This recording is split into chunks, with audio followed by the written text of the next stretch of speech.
Hola, muy buenas tardes a todos y a todas. En nombre de Integra Médica, parte de BUPA, estamos súper contentos de estar nuevamente comunicándonos con ustedes por esta vía. Este año ha sido tan complicado, sé que tienen muchas dudas, muchas consultas, se ha costado ir a los controles de salud, así que vamos a hablar sobre un tema súper importante que es la salud femenina. Nosotros estamos con toda nuestra red funcionando a lo largo del país y hemos trabajado arduamente para aumentar el acceso, para atenderlos en buenas condiciones de seguridad y de calidad, y a la vez no solamente desde la parte presencial, sino que también hemos desarrollado atenciones a través de videoconsulta y atención en domicilio. Así que en un año complejo, pandemia mediante, igual hemos querido estar lo más cerca de ustedes posible. Hoy tenemos este tema que es súper interesante. Igual que la otra vez, estoy muy bien acompañada. Me acompaña el doctor Omar Nasal, jefe técnico de gineco-obstetricia de la red Integra Médica, y el doctor Yanier Villamil, director médico zonal del área Oriente y también médico especialista en salud familiar.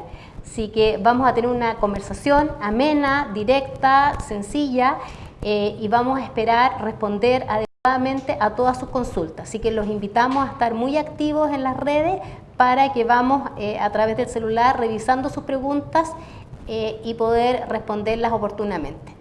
Así que muchas gracias Omar, muchas gracias Yanier por acompañarnos, y dejo a Yanier para que empiece con las consultas que ya hemos recogido de las redes. Bueno, muchas gracias Verónica, un placer de nuevo estar en vía streaming con un tema tan interesante. Gracias Omar por acompañarnos. Verdaderamente es un lujo tener a un referente de la ginecología chilena como es el doctor Omar Nasal, que nos puede entregar todo su conocimiento de una manera sencilla para que las mujeres de Chile que hoy día se conectan a través de las redes sociales puedan resolver todas las dudas que tienen. Omar, voy a partir haciéndote una pregunta que he recogido de las redes sociales y que tiene que ver mucho con la ginecología en general y no con un ámbito en particular. Y dice, ¿cuáles son los exámenes preventivos principales, los más importantes, y con qué periodicidad se deben hacer en las mujeres? Bueno, ante todo, un gusto y un placer estar aquí con Verónica y con Yanier. Y la idea de este tipo de reuniones, ¿no es cierto?, es poder contestarle a ustedes, las mujeres de Chile, sus dudas y poder ayudarlas a aclararse en algunos aspectos que puedan ser de alguna manera confusos o no tan claros. En relación a la pregunta que me hace Yanier, bueno, cuando uno habla de exámenes preventivos, los exámenes preventivos son aquellos que nos permiten en la población general, que supuestamente está sana, encontrar dentro de ellos a un grupo que no está sano y de esa manera podamos hacer un diagnóstico antes de que haya sintomatología.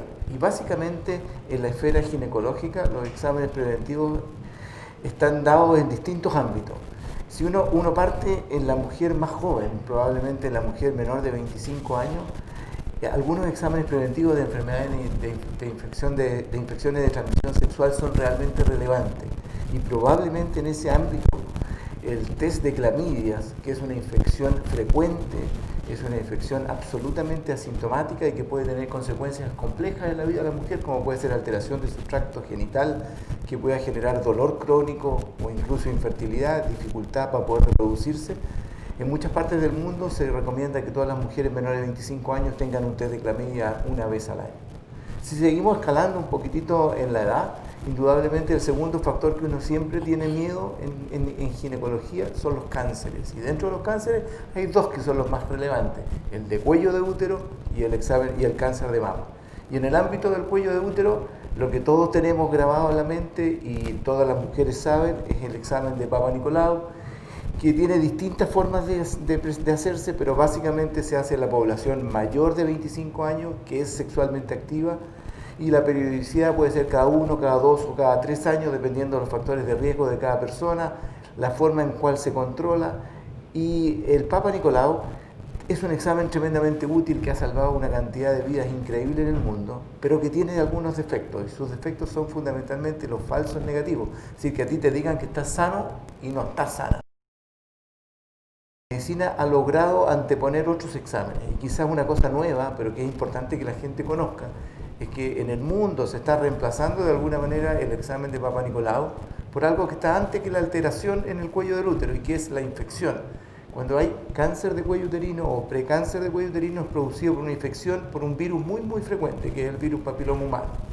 Y hoy día tenemos exámenes, tenemos aquí en la red un examen tremendamente confiable, seguro, muy fácil de usar, porque es como tomar una citología de Papa Nicolau, que nos permite saber si esa persona tiene o no infección por virus papiloma. ¿Y cuál es la gracia de esto? Que si te sale positivo, tú tienes un factor de riesgo, no significa que estás enfermo y tienes protocolos claros de cómo enfrentarte. Pero la gran gracia que tiene es que si te sale negativo, que es altamente probable que te salga negativo, tu seguridad es más alta que la del Papa Nicolau. Por lo tanto, en el mundo y en nuestro país y en nuestra red estamos intentando cambiar este paradigma del Papa Nicolau por el test de BPH. Y el tercer examen importante... Disculpa, ¿puedes repetir el nombre del test para que la gente El test se llama genotipificación porque no es ver si uno tiene o no tiene el virus, sino que permite saber qué tipo de virus tiene la mujer. Entonces, una muestra que son células tomadas del cuello del útero, igual que un PAP, se analiza con esto de la PCR, que trataban de moda hoy día en boca, porque es un examen viral que va a ver, igual que el coronavirus, se hace a través de una PCR. Esta PCR molesta menos que la PCR del coronavirus, porque no es este examen en la fosa nasal, sino que es como una muestra de Papa Nicolau, y tú logras determinar si esa persona tiene o no tiene el virus. Si tiene el virus, tiene riesgos que van a depender del tipo de virus que tiene. Y hay cómo enfrentar eso, y se recomienda a la mujer después de los 30 años y permite espaciar con más seguridad los controles. Es decir, un examen fantástico porque no tiene falsos negativos. Y el tercer examen importante y quizás muy relevante es la mamografía. La mamografía es un examen que salva vidas. En Chile todos los días se mueren 4 mujeres por cáncer de mama. Y el cáncer de mama es evitable si uno hace un examen de rutina, y la mamografía está recomendada fundamentalmente en población que no tiene riesgo, vale decir, que no tiene mutaciones, que es un porcentaje pequeño, pero que tampoco tiene antecedentes familiares de cáncer de mama. Antecedentes familiares importantes de cáncer de mama es primer grado, mamá, hermana o hija. Si hay un cáncer de mama en la familia, mamá o hermana, antes de los 40 años, esa mujer debe comenzar a hacerse la mamografía 10 años antes que el caso más precoz que hubo en esa familia. Ejemplo, hubo un cáncer de mama a los 43, su madre tuvo un cáncer de mama a los 43, ella no debe esperar a los 40, sino que debe empezar a los 33 a hacerse su mamografía. El resto de la gente debe empezar a los 40, idealmente en forma anual. ¿Y hasta cuándo? Lamentablemente, nada es para siempre, pero muy largo tiempo. Los 2 principales factores de riesgo para hacer cáncer de mama, uno es ser mujer y el otro es tener más edad. Es decir, no disminuye jamás el tamizaje, tú debes hacerlo. En algunas partes del mundo se dice que uno debiera hacer mamografía hasta que la expectativa de vida de la mujer sea menor a 5 años. Hoy en día nuestra población vive más de 80, por lo tanto la mamografía hasta los 75 por lo muy menos. Y una vez al año, ¿no? Una vez al año. Esos son, yo te diría, los 3 ítems más fundamentales de prevención en la mujer. O sea, no basta, uno podría decir que no basta con el autoexamen mamario. ¿Se puede referir un poquito al autoexamen mamario? Es otra de las preguntas que también salen mucho en redes sociales, porque muchas veces no saben cómo hacerse el autoexamen. Si haciéndome el autoexamen de mama ya no tengo que hacer la mamografía. Ahora, el autoexamen de mama es súper difícil explicarlo aquí, pero en cualquier parte uno lo mete y va a salir. Claro. Usted pone en Google autoexamen de mama y va a salir cómo hacer el autoexamen de mama. Ahora, el autoexamen de mama permite palpar un nódulo en una mama. Y hoy, si bien eso es adecuado, es llegar tarde. Por lo tanto, el autoexamen de mama, y en más, ni siquiera el examen hecho por un ginecólogo o por el médico general reemplaza la mamografía. Porque la idea de la mamografía, y esto se lo quiero decir bien mirándola a los ojos a las mujeres, la idea de la mamografía es pesquisar algo que no sea palpable. Porque si yo pesquiso algo que no va a ser palpable, mi tratamiento va a tener 3 ítems que son importantes. Va a ser más eficaz, va a ser más cosmético y va a ser con menos complejidad. Y hoy día pensemos que la mujer es un ser femenino en el cual la cosmética de sus mamas por un tratamiento es importante. No solamente basta salvarla, sino que mantenerle su autoestima. Y su autoestima se logra, ¿no es cierto?, con una mantención de su figura, y por lo tanto es relevante eso. Entonces, no basta la palpación, la mamografía es irreemplazable. Omar, qué interesante lo que nos cuentas por estos tramos de edad, o sea, estos 3 grupos de mujeres. Entonces quiero preguntarte respecto al primer grupo, a las más jóvenes, ahora en pandemia. ¿Cómo retoman el mundo de la anticoncepción? Y otra pregunta relacionada es respecto a la píldora del día después. Algunas personas nos han preguntado, ¿cuántas veces al año como máximo puedo tomar la píldora del día después? Yo tengo hija de 20 y tantos años y he visto lo complejo que ha sido estos periodos de pandemia y de estar absolutamente alejado de todas las parejas. Entonces también se dejan tomar anticonceptivos, ¿cómo los retoman? ¿Cómo nos puedes ayudar con eso?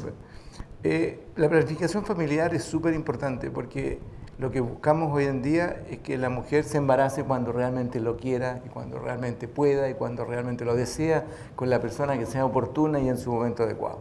Por lo tanto, el acceso lo más amplio posible a anticoncepción es realmente relevante. Ahora, el primer consejo que uno le daría a una mujer en cualquier periodo de la vida es que si está usando un anticonceptivo, ojalá mantenga su uso y no lo discontinúe porque ha estado un mes o un mes y medio fuera de su pareja. Y esto está dado por 2 razones especiales. La primera es que la continuidad de uso asegura eficacia. Y segundo, siempre, cualquier medicamento que uno use tiene efectos adversos no deseados. Y los efectos adversos no deseados de los anticonceptivos, uno que es relevante, aunque es súper bajo, pero es relevante, son los efectos tromboembólicos.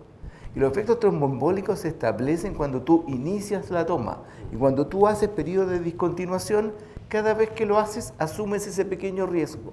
Si tú mantienes la toma, no tienes que asumir ese pequeño riesgo. Entonces, la primera recomendación sería que no discontinúen sus métodos anticonceptivos, que afortunadamente hoy día hay acceso, que la persona que tiene acceso al sistema de la atención primaria de salud debe acercarse a su consultorio y si no va a ser atendido por su matrona, igual va a recibir sus anticonceptivos. Y el que no, que pueda acceder a la farmacia y hay delivery, te pueden ir a dejar el anticonceptivo de la mejor manera. Por lo tanto, la idea sería no discontinuarlo. Eso en conceptos anticonceptivos hormonales combinados, continuos, lo que está tomando la gente, porque si está con un anticonceptivo de larga duración, ya sea un implante o un dispositivo, ella no va a tener problemas. Ahora, la respuesta de anticoncepción de emergencia, su nombre... Pero espérate, ¿y si ya lo descontinuó? Porque ha pasado todo este tiempo. ¿Retomo el mismo? ¿Voy a un control? A ver, hay 2 elementos claros. Es decir, estamos hablando de un periodo de pandemia. Si la mujer tiene infección por virus COVID-19, existe un ligero aumento de la coagulabilidad en esas pacientes. Por lo tanto, si ojalá inicien con anticonceptivos que no tengan estrógeno, lo que se llama las progestinas solas, las pastillas que toman las mujeres que tienen contraindicación para estrógeno, la que toma la mujer que es muy hipertensa, la que toma la mujer que ha tenido un trombo. Esa la puede iniciar en cualquier momento. Si ha tenido COVID reciente, sintomático, no debe reiniciar con estrógenos. Si no es así, puede reiniciar con la misma que había usado. O sea, tú recomiendas que espere, termine su cuarentena y ahí evalúe cuál anticonceptivo estaba tomando y si eran estos que tenían estrógeno o no. Y ahora, tú dijiste algo muy cierto. Y yo entiendo que esa mujer esté hoy día en una situación de que no quiere salir de su hogar.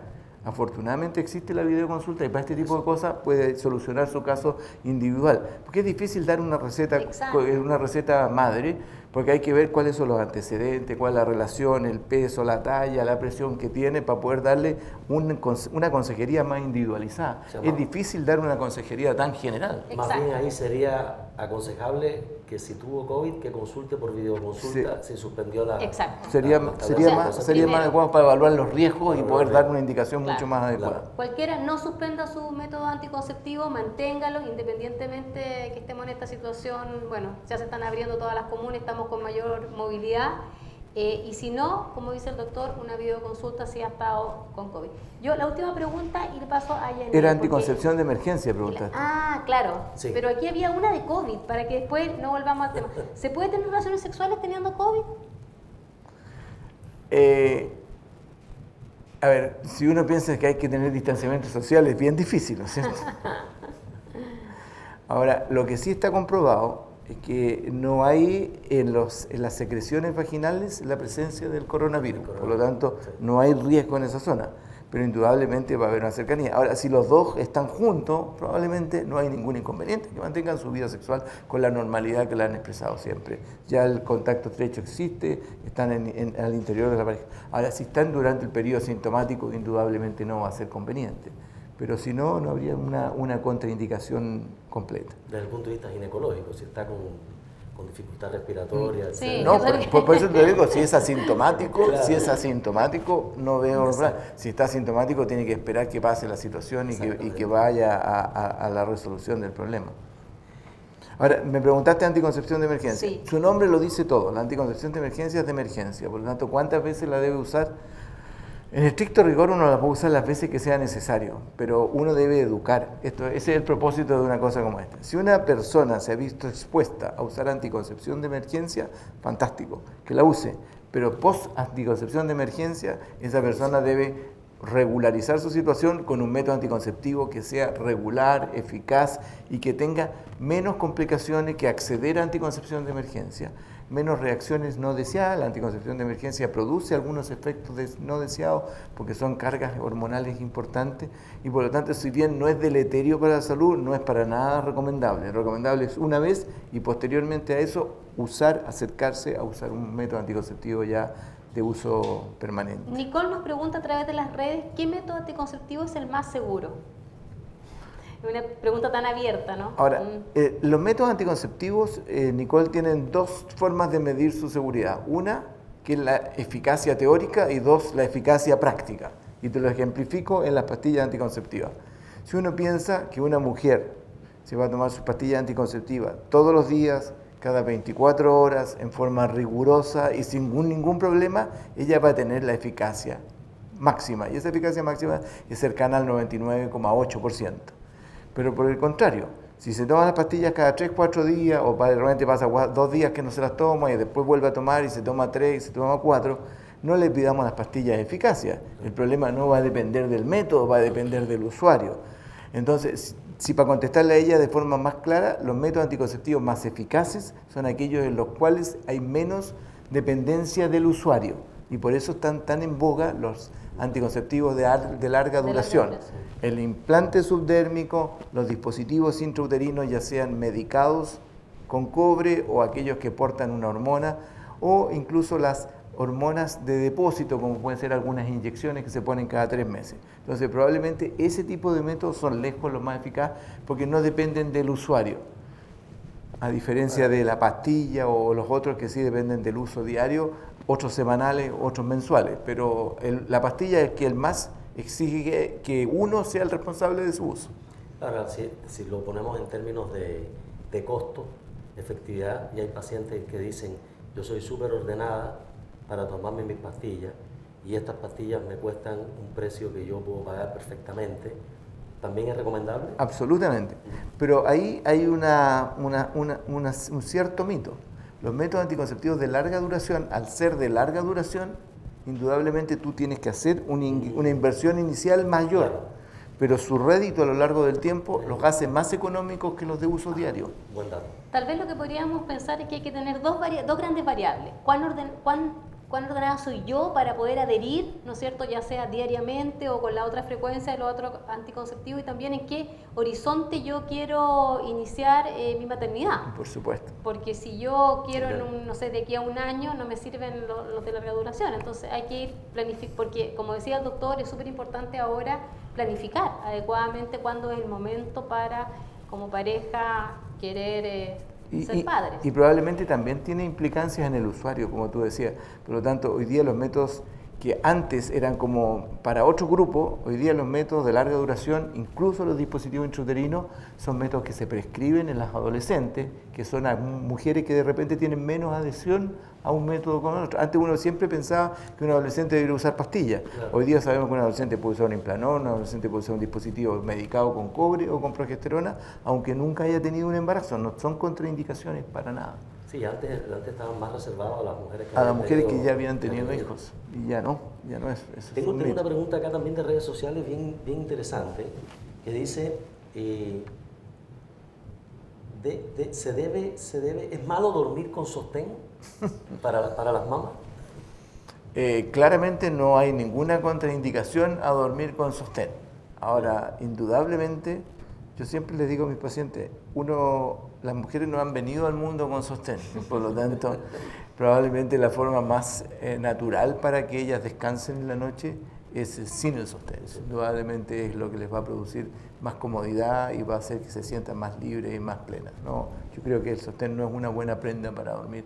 Puede ser excepcional si alguien lo quiere usar por alguna comodidad, pero en general la recomendación es no usarlo. Y sobre la misma, hace una pregunta también sobre la ropa íntima. Entiendo que tiene que ver ya no con los sostenes, sino con los calzones, en términos de las infecciones, si hay alguna ropa íntima que se recomiende, o eso varía en cada mujer. Yo creo que es súper variable en cada mujer y existen bastantes mitos en relación al uso de la ropa y las infecciones vulvovaginales. En las infecciones vulvovaginales, y fundamentalmente las infecciones por hongo, que son las que las mujeres se quejan tan frecuentemente, hay ciertos factores que sí tienen influencia y no necesariamente son la ropa interior. Es extremadamente importante la forma de hacerse aseo. Y no es la falta de aseo, sino el exceso de aseo lo que daña.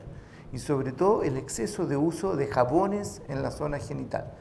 La vagina tiene un ecosistema y ese ecosistema está fundamentalmente dado por los lactobacilos. Se llaman así porque producen ácido láctico y lo que pretenden es que el pH de la vagina sea más ácido.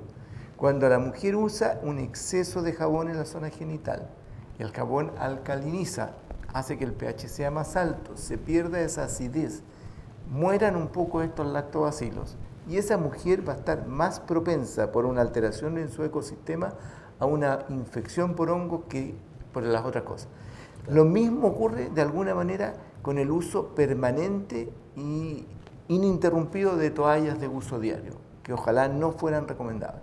Ahora, cuando una mujer tiene una infección vaginal, indudablemente la ropa interior que sea de algodón le va a permitir una mejor aireación y se va a sentir más cómoda, pero no es que vaya a ser más propensa a una infección por ello. Omar, nos están llegando muchas preguntas sobre anticonceptivos. Voy a tratar de hacer, porque son bien puntuales. Mira, Natalia nos pregunta si los anticonceptivos hacen subir de peso. Patricia nos pregunta, ¿una mujer con jaqueca con aura puede tomar anticonceptivos? Y la última que te hago es de Bella. Nos pregunta, yo uso Sayana y no veo la regla por muchos años. ¿Es malo eso? Ya. La primera era si hacen subir de peso o no, y yo creo que la respuesta tiene que ser rotunda. Una persona que tenga un buen hábito de alimentación, que tenga un estilo de vida saludable, y eso implica algún grado de actividad física, una dieta balanceada, una salud mental acorde, un buen estado anímico, esa persona cuando usa anticonceptivos en general no tiene cambios en su peso, ni en la alza ni en la baja. Por lo tanto, es un mito que los anticonceptivos la hayan a hacer subir de peso. Eso es uno. La segunda era en relación a la jaqueca con aura. Hay que entender aquí que no todos los anticonceptivos son iguales. Y cuando hablamos de anticonceptivos, muchas veces lo que están, me imagino, hablando son de pastillas anticonceptivas. Y las pastillas anticonceptivas existen dos tipos. Aquellas que tienen un derivado de los estrógenos y un derivado de la progesterona, y aquellas que solamente tienen un derivado de la progesterona. Las pastillas anticonceptivas que tienen un derivado de estrógeno no deben ser usados en mujeres como lo que ella pregunta, porque de alguna manera va a ser un gatillante a su jaqueca. Patricia, ojo con eso. Patricia, sí. No es una buena indicación para ti. Existen otras alternativas, como puede ser algún método que no tenga estrógeno, o estos métodos anticonceptivos de larga duración, ya sea intrauterino o subdérmico. Indudablemente existen otras alteraciones. Lo vamos a contestar con respecto a la última. La última pregunta Sayana. Es Sayana.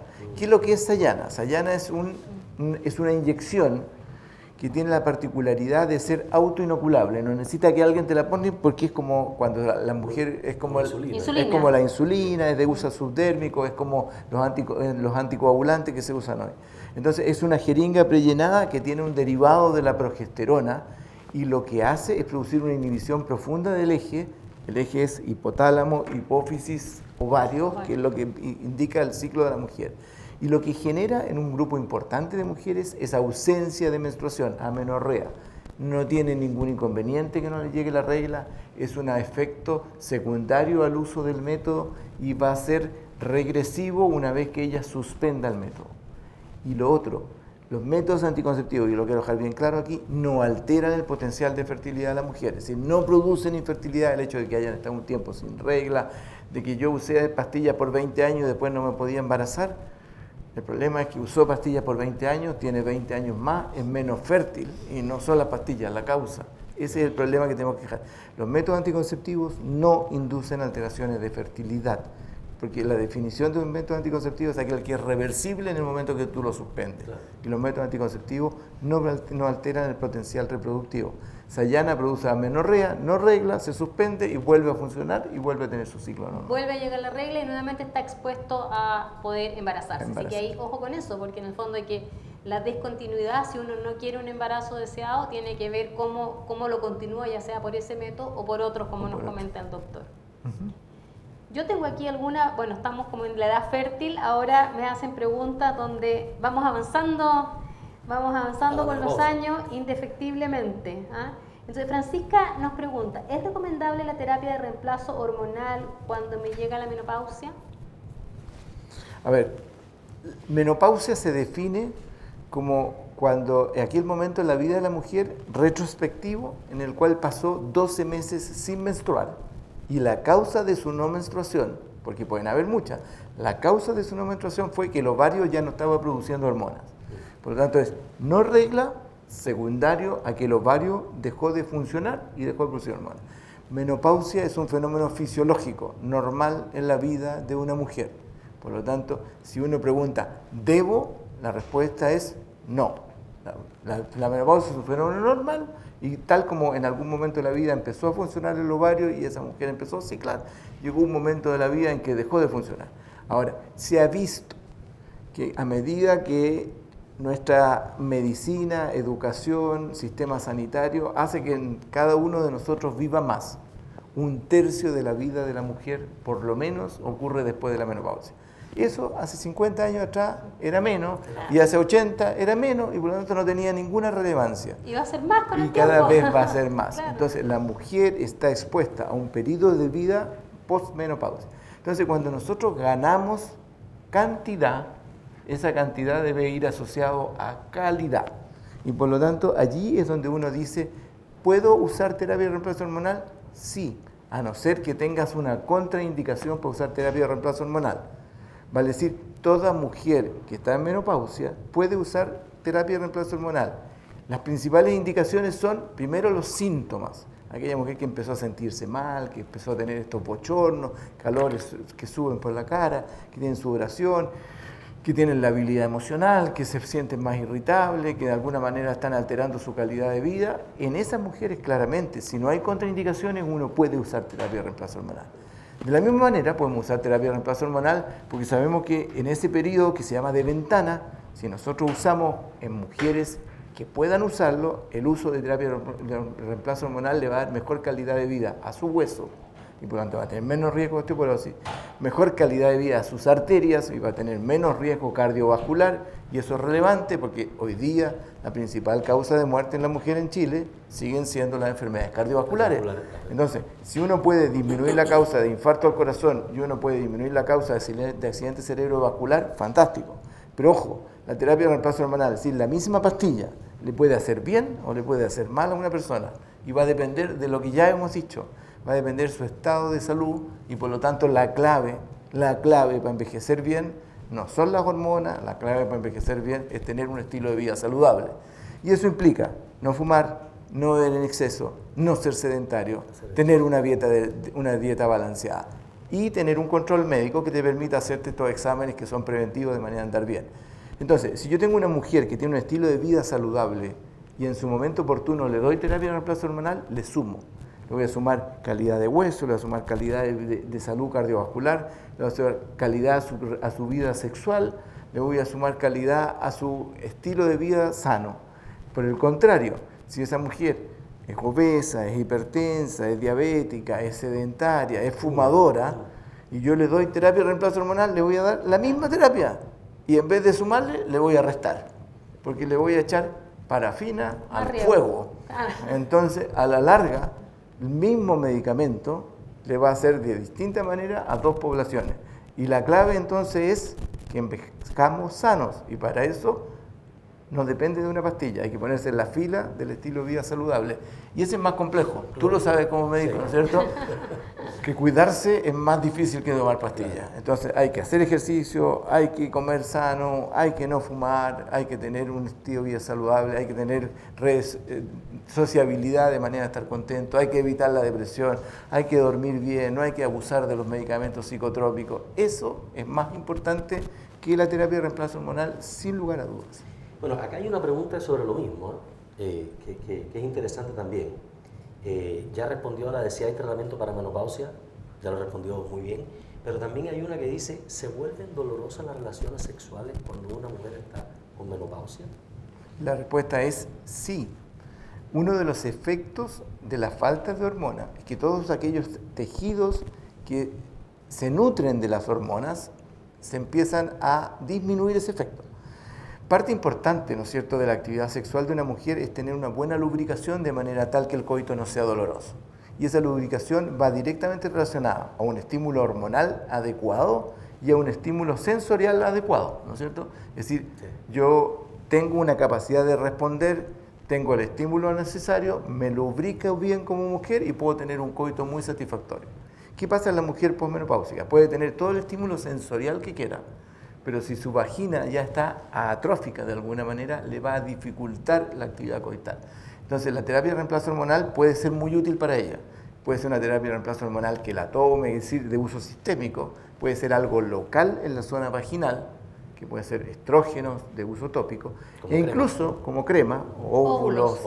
Incluso si la mujer tiene una contraindicación, puede usar un simple lubricante que se expenden en la farmacia, o puede ser un poco vaselina, o puede ser cualquier cosa. Y ese lubricante lo puede usar ella, o lo puede usar su pareja, de manera tal de hacer ese coito mucho más satisfactorio. Y lo otro es que la sexualidad de la especie humana es una conducta. Entonces, lamentablemente, se producen círculos viciosos y virtuosos. Entonces, aquella mujer que le duele para tener relaciones sexuales, la próxima vez que va a tener el estímulo va a decir, chuta, me va a doler. Y cuando me va a doler, va finalmente frenando el estímulo. Sí. Entonces se altera no solamente la calidad de vida, sino que se le altera su calidad sexual, altera su relación de pareja. Y por lo tanto manejar eso es súper relevante. Claro. Y otra pregunta importante, nos llega aquí en redes sociales, ¿se puede retrasar la aparición de la menopausia?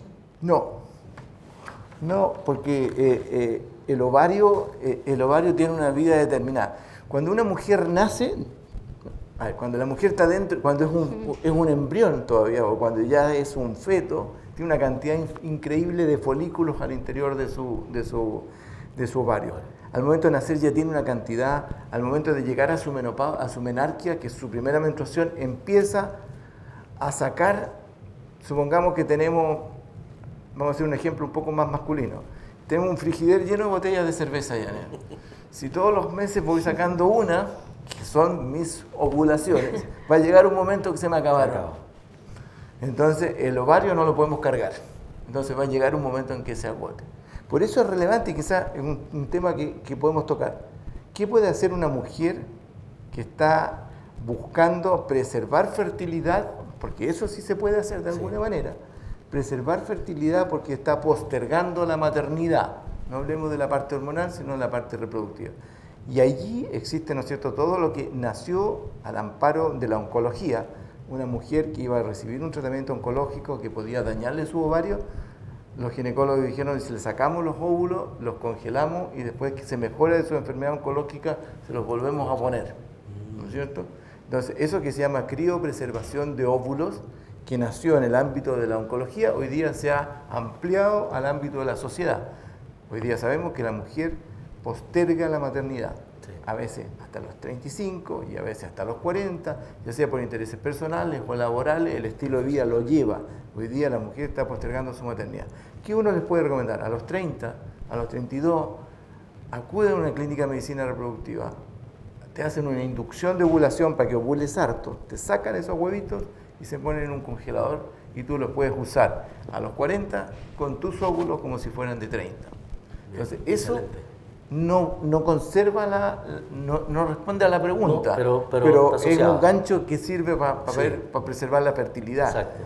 Porque la función hormonal no se puede. Claro, súper interesante porque como tú bien dices, las mujeres están postergando su maternidad y por estudios, por viajes, por un montón de cosas y no como antes, Por temas que nuestras laborales abuelas también. a los 15, 18 años Estaban empezaban su vida embarazadas ya familiar. Mire, ya que estamos en esta pregunta sobre la menopausia, Patricia nos pregunta, ¿los miomas uterinos pueden desaparecer después de la menopausia? Muy buena pregunta, Patricia. Los miomas uterinos son tumores benignos del útero, del músculo uterino, y crecen por estímulo hormonal, vale decir, cuando la mujer está durante su periodo reproductivo, durante su periodo cíclico, van a empezar a crecer lentamente, y no siempre, hay veces ahí el mioma puede estar calladito mucho tiempo. ¿Qué pasa cuando la mujer llega a la etapa de la menopausia? Se acaba el estímulo hormonal, el mioma primero se estabiliza, no sigue creciendo y posteriormente, como no recibe estímulo hormonal, se empieza a achicar. Y claramente el mioma en el periodo postmenopáusico, a no ser que sea un mioma muy grande que quedó grande, disminuye sus molestias, disminuye sus síntomas y se va achicando y esa mujer puede quedarse con su mioma toda la vida. Creo que es importante reforzar que es un tumor benigno, entonces no hay riesgo que después se malignice, porque siempre las personas piensan, esto es benigno, puede ir hacia una patología... Los miomas son tremendamente frecuentes en las mujeres y uno debe entender que el mioma no se trata por tener o no tener un mioma, se trata por las molestias que el mioma puede ocurrir. De repente un mioma pequeño en una ubicación determinada en el útero puede producir mucha molestia y otro más grande en otra ubicación puede no producir molestia. Entonces el tratamiento del mioma va a depender más de los síntomas que de tenerlo o no tenerlo. Y como tú bien decías, es benigno. Claro. Y si no produce síntomas, vive con él tranquilo, lo Perfecto. controlas. Reforzar eso y que no hayan miedo respecto a eso. Yo no sé, tengo dos preguntas. Volvemos a los anticonceptivos orales, al parecer. Parece que los anticonceptivos es... Claro. Súper interesante, surge está con mucha una duda. población más Sí, joven. tiene una población más joven. No están Claro. viendo las Es mujeres más jóvenes. que ellas son más usuarias de las redes, ¿no? Claro. Francisca nos pregunta, ¿los antibióticos quitan la efectividad de los antibióticos? De los O sea, anticonceptivos. de los anticonceptivos, estoy leyendo textual, claro. No, los anticonceptivos quitan la efectividad de los antibióticos y Al revés, María... ¿los anticonceptivos de los antibióticos o los antibióticos de los anticonceptivos? Es que dice los antibióticos de los antibióticos, pero yo creo Ya. que Debe ser los Se antibióticos refiere de los anticonceptivos. Claro, de los Lo que es un mito real gigantesco. En general son muy escasos los medicamentos que van a alterar el uso de un anticonceptivo. Estamos hablando de anticonceptivos orales fundamentalmente. Son básicamente algunas drogas que se usan en algunos cuadros neurológicos que tienen un aceleramiento del metabolismo del hígado y que hace que el medicamento se elimine más rápido. Y que muchas veces ni siquiera alteran la efectividad, sino que alteran un poco el patrón de sangrado y pueden que sangren más. Pero en general no, los antibióticos no tienen ningún inconveniente con los anticonceptivos. Hay dudas con eso y con los antiinflamatorios también. También. Claro, ¿no? Yo creo Tampoco. que lo más importante para reforzar es que tienen que ser súper ordenadas y tomarse sus anticonceptivos si son Regular. orales regularmente todos los días. Eso es María lo nos pregunta, soy trasplantada de riñón. ¿Qué anticonceptivo puedo usar? Si ella no es hipertensa, no tiene ningún tipo de contraindicaciones. Incluso se ha visto que hasta los dispositivos intrauterinos pueden ser usados en pacientes que son inmunodeprimidos, porque la verdadera riesgo de infección es peri-inserción, más que el riesgo de que existía. De por vida. Nosotros cuando estudiamos medicina, hace algunos años atrás nos enseñaban de que el que tiene un dispositivo va a tener riesgo toda la vida. No, el riesgo está en el periodo de la inserción. Por lo tanto, los dispositivos intrauterinos hoy día están incluso siendo utilizados en personas inmunodeprimidas. Así que ella no tendría inconveniente ninguno. Ahora, los hipertensos severos, ella si está trasplantada probablemente ya normalizó su presión, pero Claro. no va a tener ningún problema. Así que use cualquiera, el que le recomiende su profesional de la salud. Perfecto, María. Contenta entonces, chip libre. Oye, tengo acá también una pregunta, volviendo a los exámenes que había hablado de prevención de transmisión sexual. Hay una pregunta que es, ¿con qué frecuencia usted recomienda hacerse exámenes de prevención de transmisión sexual? Difícil respuesta, porque yo creo que la primera cosa es que cada uno sabe cuáles son sus factores de exposición o de riesgo. Y de riesgo. Y yo creo que la respuesta es que debe ser la cantidad de veces que sea necesario o que le dé tranquilidad al usuario.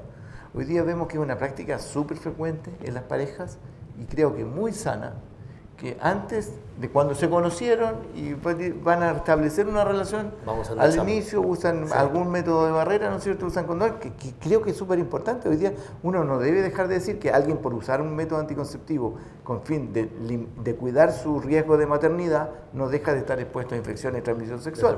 Por lo tanto, el condón masculino evita las infecciones de transmisión sexual y al adolescente uno le dice siempre doble protección. Usa el condón para las infecciones de transmisión sexual y usa el método anticonceptivo hormonal para evitar el embarazo.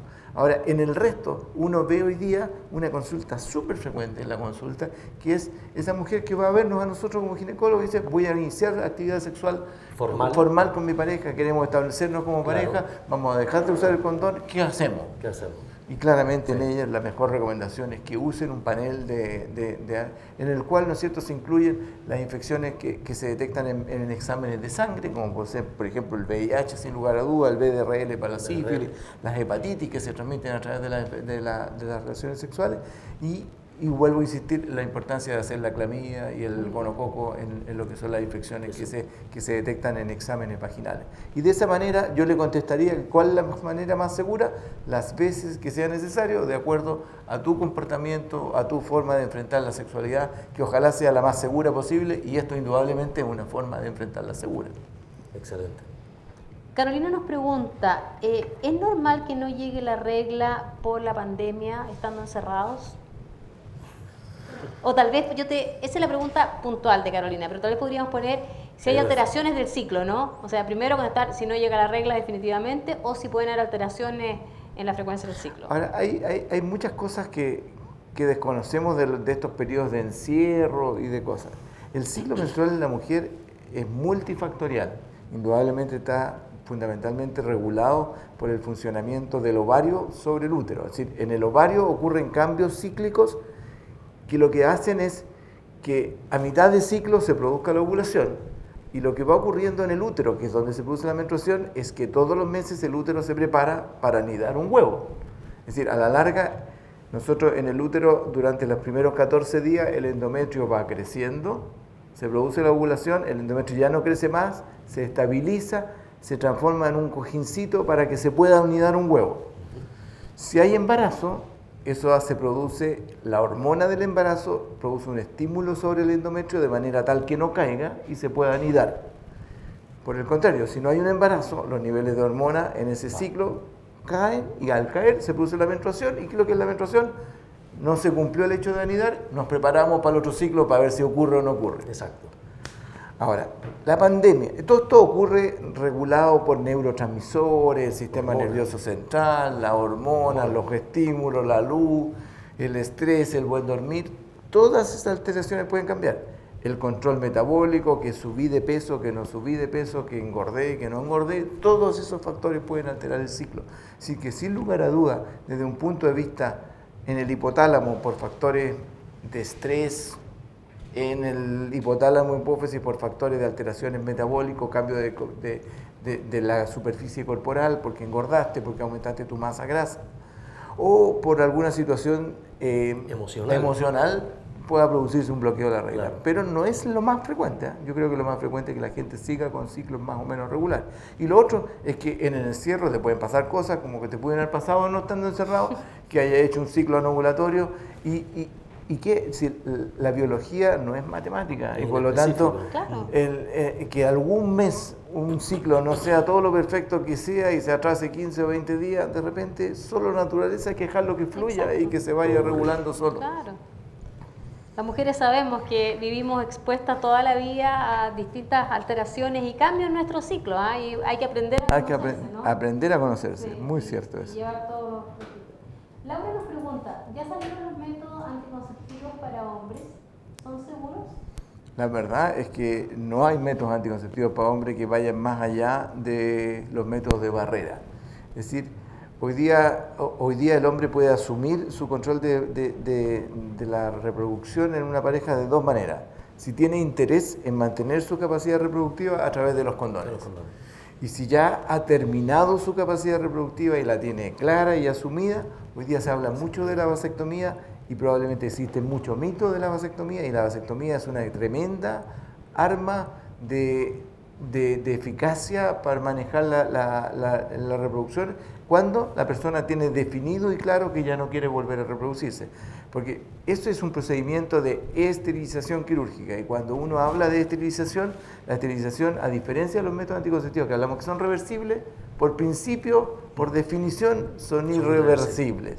¿Se pueden revertir? Sí, claro, complejamente y con resultados inciertos, pero la vasectomía es un método anticonceptivo. No, es un método de esterilización quirúrgica que se utiliza para que no sea reversible. Y el mito es que altera la capacidad del hombre, no altera en nada. Nadie puede saber si el tipo está vasectomizado o no.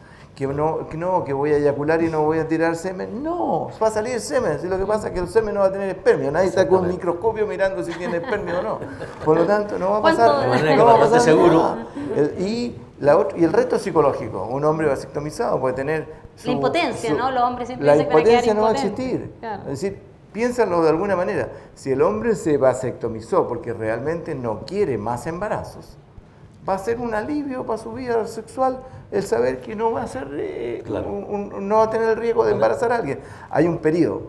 Se hace la vasectomía, tiene que tener un periodo de espera, son un cierto número de eyaculaciones, de manera tal que lo más seguro, lo que el urólogo siempre le va a decir, hazte un espermiograma 2 meses después de la vasectomía, cuando tiene recuento 0, listo, para afuera, no hay ningún problema.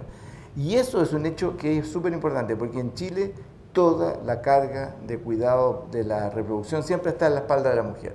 Y la verdad que la esterilización quirúrgica en la mujer es infinitamente más compleja porque consiste en ir a ligar las trompas están dentro del abdomen, por lo tanto hay que poner una anestesia general, hay que hacer una laparoscopía, es un método es invasivo, mucho más invasivo. Del La hombre, vasectomía, el conducto deferente va externo. pasando en el escroto, se palpa con el dedo y con un procedimiento mucho más sencillo. El hombre debería ser solidario y en ese minuto en que se decide en pareja, la esterilización debería ir cargado al masculino y no al femenino, como es en muchas partes en el mundo, no en nuestra cultura, que tenemos que desmitificarla, por eso lo estamos tocando ahora. Muy bien. Bueno, doctor, ¿tiene más preguntas? Yo tengo otra preguntita. Voy a saltar de nuevo a los métodos anticonceptivos, porque la verdad es que es de mucha frecuencia las dudas que tienen. Y tiene que ver en relación a qué método anticonceptivo usar si tengo acné. Si hay alguno más recomendado que otro. Sin lugar a dudas. El acné es la expresión en una mujer de que hay un exceso de hormona masculina. Entonces es una expresión de exceso de hormona masculina. Y habitualmente... Que todas las mujeres tenemos. Que todas las mujeres tenemos, tienen. eso es importante. Y que es súper habitual que si tú vas y le mides los andrógenos, la mayoría de las veces esa mujer va a tener los andrógenos, la hormona masculina, en cantidades normales. Porque uno de los efectos del acné no es necesariamente que tú tengas más, sino que tu piel puede hacer que los receptores, que es como el estímulo que manifiesta la cosa, sea hipersensible al andrógeno. Entonces, a una cantidad normal, hiperreacciona y eso produce que tenga más acné. Entonces, de alguna manera, todos los anticonceptivos orales, todos los que tienen estrógeno y progesterona, disminuyen los niveles de andrógeno. Y al disminuir los niveles de hormona masculina, ya disminuyen el acné. Ahora, todas las pastillas anticonceptivas tienen distintas combinaciones de hormonas, pero esta parte que deriva de la progesterona, que es lo que se llama la progestina, hay de distintos tipos. Claro. Y hay progestinas que son antiandrogénicas. Entonces, si tú usas un anticonceptivo hormonal combinado, ya vas a disminuir el número de andrógenos y si es antiandrogénica vas a tener una mayor respuesta. Entonces, esos anticonceptivos orales producen un efecto espectacular en el acné y habitualmente es bastante rápido. Se demora 2 o 3 meses en ya ver una respuesta bastante que persevera en el tiempo. Y después esa mujer puede cambiar un anticonceptivo por otro y habitualmente mantiene ya el efecto antiacné. Es un poco diferente y más complejo el otro efecto del hiperandrogenismo, que de repente hay gente que tiene un exceso de vellos, ese que se llama hirsutismo. El hirsutismo se maneja de la misma manera, pero es más complejo, es más difícil, demora más tiempo para manejarlo. Y aparte que no todos los hirsutismos son hormonales, hay hirsutismos que son de razas, hay razas que son con más vello que otras, y hay una estirpe familiar que hay gente que tiene familias con más vello y otros menos. y eso es lo que se puede. Y uno tiene que saber que hay ciertas zonas del cuerpo que tú puedes manejar hormonalmente y hay otros vellos que no son hormonodependientes y que no van a depender de eso. Hay una diferencia ahí. Omar, más preguntas sobre la menopausia. Oh. Mira, nos preguntan. Estamos brincando. Estamos brincando, ahí las jóvenes, aquí, no sé por qué lo estoy haciendo yo. Si hay algún examen para conocer en qué momento, como para predecir el momento en que a uno le va a llegar la menopausia. Y la segunda pregunta que nos hace Patricia es ¿en qué momento yo debo empezar a hacer ejercicio sobre el piso pélvico? Ok. Vamos a partir. Ahí explicar un poco por qué hay que hacer ejercicio del piso pélvico, qué sintomatología producen. Vamos a partir por otro.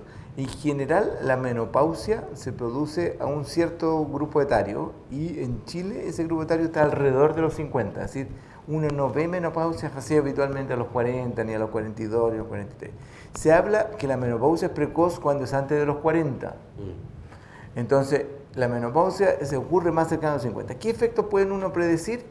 Las hermanas mayores y la madre tienen una historia de menopausia más o menos similar. Entonces, si uno sabe que su mamá tuvo una menopausia a cierta edad, su hermana, ese es como un indicio para acercarse. Igual que la menarquia. La menarquia también. Claro, entonces como los mismos ciclos de fertilidad se van acoplando familiar, de alguna manera.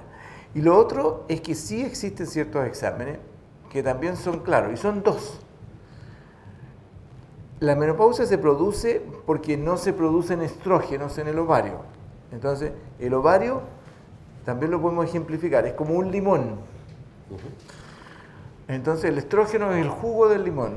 Claro. Y la hormona que estimula al ovario se llama hormona folículo estimulante, porque estimula a los folículos del ovario para producir estrógeno. Y la hormona del folículo estimulante es la fuerza que yo hago para exprimir el limón. Entonces, cuando yo tengo un limón bien fresquito, yo hago así y sale harto jugo. A medida que la mujer va teniendo más edad, cada vez hay que hacer más fuerza y va saliendo menos jugo. Entonces, cuando tú estás en la menopausia, tienes una FSH alta y un estrógeno bajo. O sea, con un perfil hormonal. Ahí está la forma de diagnosticar. Claro. Ahora, sí hay que tener claro que durante ciertos momentos de la vida de la mujer, de repente hay pic de FSH. Y hay mujeres que hacen como episodios en los cuales como que se desfiguró la función del ovario, pero después, igual que los computadores, que los teléfonos, pum, se reciclan y vuelven a funcionar bien. Por lo tanto, el tener una FSH alta de repente a los 40 años no significa que esa mujer ya le llegó la menopausia necesariamente en ese minuto, ni que necesariamente perdió su fertilidad. Y hay gente que le dice, no, tener una FSH alta, no te preocupes nunca más, y después llega embarazada. Por lo tanto, hay que hacer, como todo en la medicina, nada es 100%. Pero si yo tengo una mujer de 50 años y le tomo una FSH y me salió más de 40, y le tomo un estrógeno y me salió menos de 11... Son exámenes de sangre. Una muestra de sangre que me dice lo que tiene. Nada más. Una muestra de sangre. Una muestra de sangre con un perfil hormonal que es específico. Eso es. ¿Estamos terminando ya? Hoy se nos fue rapidísimo el tiempo. Bueno, así como decía Janier, un lujo, Omar, contar contigo, tu nivel de conocimiento, pero más allá de eso, la claridad con que nos has contado y nos has respondido todas las preguntas. También muchas gracias a todas las personas que han estado muy activas y ahí hemos saltado de lo anticonceptivo a la menopausia, COVID mediante, ¿no? Así que esperamos tener una tercera sesión de streaming también con temas tan interesantes como los que hoy hemos revisado. Y muchas gracias, Omar, muchas gracias, Janier, por acompañarnos. Muchas gracias a los dos. No, un gusto. Excelente. Un gusto, la verdad que parte del afán de uno de ser médico es ayudar a la gente. Y cuando uno es ginecólogo es porque le gusta y trabaja en función de la salud de la mujer. Y yo creo que ese es un lema que nosotros tenemos en la piel. Y por lo tanto, yo creo que hablar con pasión, hablar con ganas de cómo ayudarle a las mujeres en nuestro país es parte de nuestra labor y nada más que eso. Súper lindo, y así vamos anclando a nuestro slogan de Bupa, ¿no? Que es hacer vidas más largas, sanas y felices, y sobre todo aquí mucha información para que las mujeres de Chile tengan vidas más largas, sanas y felices. Absolutamente. Y seguimos con los centros abiertos. De lunes a domingo.